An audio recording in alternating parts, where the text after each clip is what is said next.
Hello, I am Jagger J, and today I will be examining extremely overpowered Fursonas. You know the kind, ones that can do almost anything. Now this video also can count towards OCs, which stand for original characters for those curious.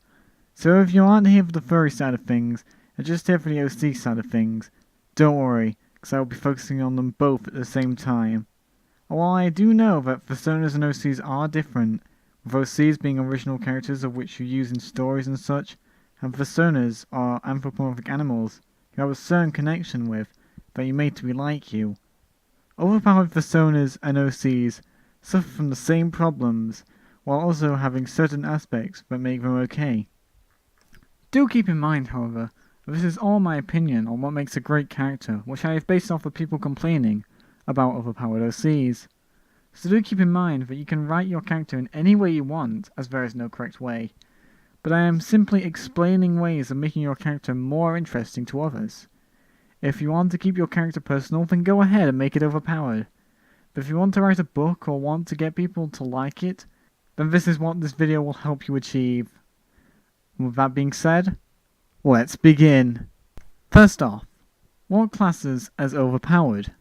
Overpowered Fursonas or OCs, from what I have seen, usually are the characters that never lose in a fight, and have powers far beyond any ordinary hero, but can get them out of any bad situation.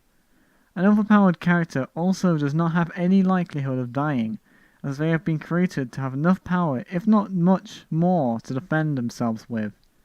Although I have seen overpowered characters done right, most of the time they are done in a way that seems almighty, powerful, and edgy.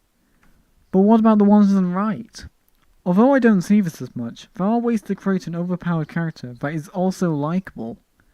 People enjoy it more if there are both pros and cons to a character's power. For instance, let's say the character has invincibility. The pros are you are unable to be killed, not even by age. However, the cons could be that because of this power you have to watch all that you know die around you, and you have been shunned as an evil being because of your endless life.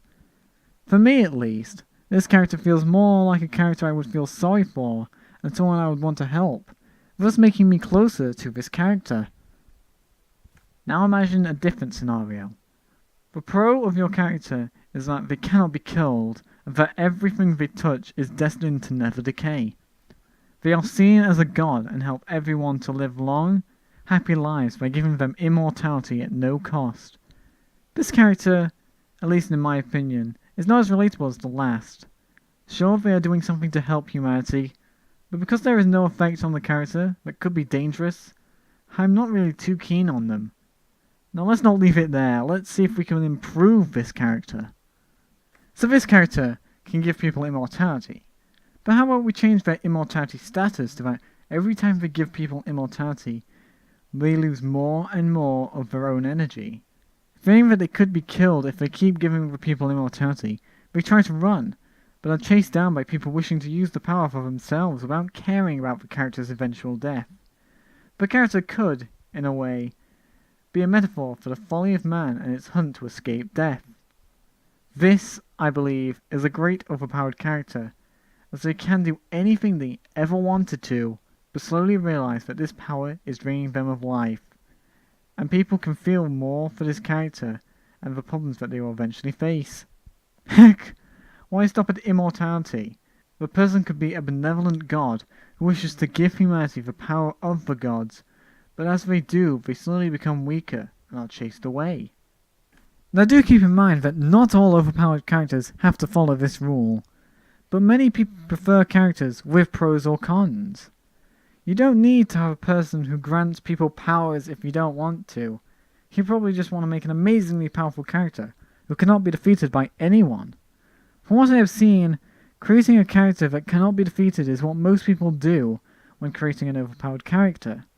These characters usually have perfect back records, and are oftentimes never wrong with anything they do. They can defeat anything in their path, and there is no challenge that they can't overcome. From what I have seen, these characters are usually not as enjoyed as the ones who have to go through the challenges. But I have an idea for a fix. You see, People mostly want to read about a character who has ups and downs in their adventure, so that they can feel sorry for them.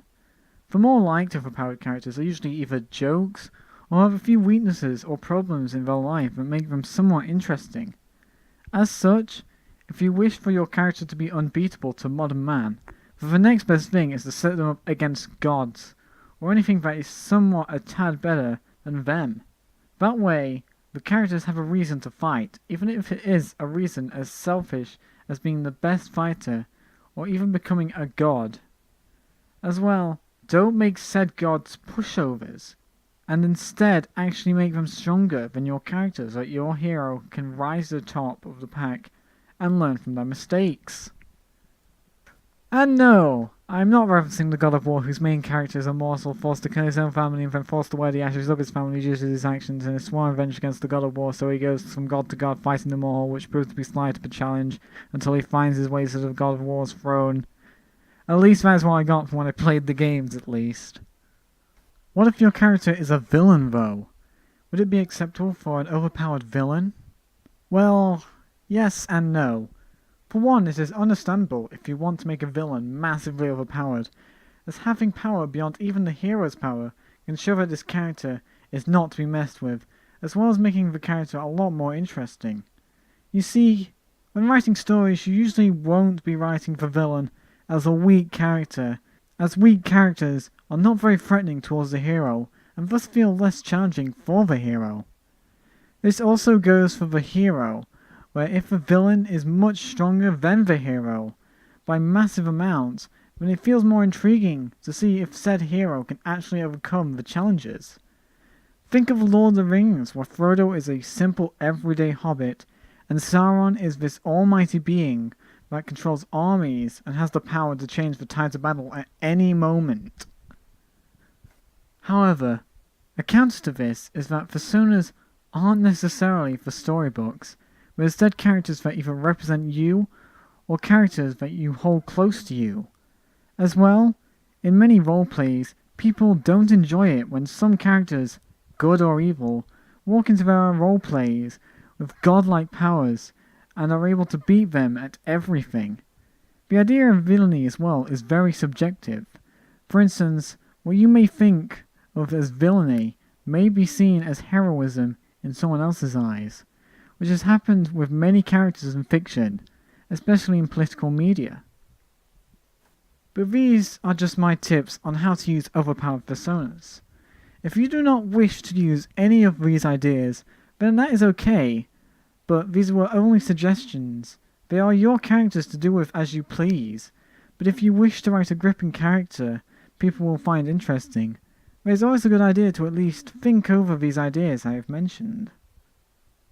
Did I miss any good points out? Do you think these changes are good ideas? And what would your hints be for these kinds of videos? Tell me in the comments below, and have a great day.